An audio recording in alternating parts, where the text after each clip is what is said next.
sommes là aujourd'hui par rapport à la visite d'Emmanuel Macron et des différents ministres.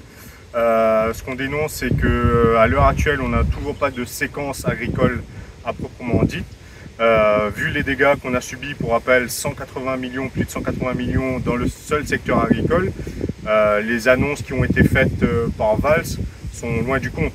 Elles ne représentent même pas 10% des dégâts qu'on a subis.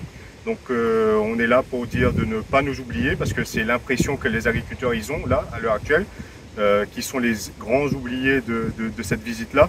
On a besoin de mesures fortes et urgentes. Donc on cesse de le répéter.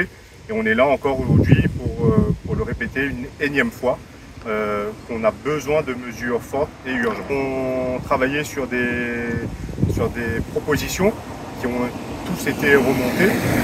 Donc on attend des réponses, mais c'est déjà sur la table. Là, effectivement, il y a des mesures d'urgence qui sont attendues, notamment en termes de trésorerie, pour pouvoir relancer les productions, relancer les exploitations.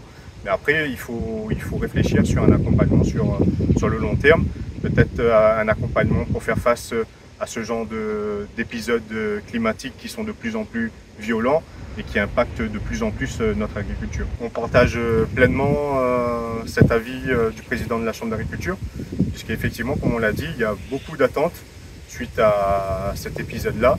Beaucoup d'exploitations sont au point mort, n'ont plus de trésorerie, et ça risque d'avoir de graves conséquences sur notre agriculture, au niveau des exploitations rayonnaises, si rien n'est fait. On est quand même dynamique et engagé. Aujourd'hui, ce qui manque, c'est la trésorerie pour relancer vraiment à 100% notre production. Et on a besoin du concret. Le président vient à La Réunion et nous, on a besoin d'une rencontre avec lui, le président lui-même. Donc c'est pour ça, nous, aujourd'hui, on s'est réunis pour passer l'information que demain, l'ensemble de la profession soit présent et nous accompagne à la rencontre du président.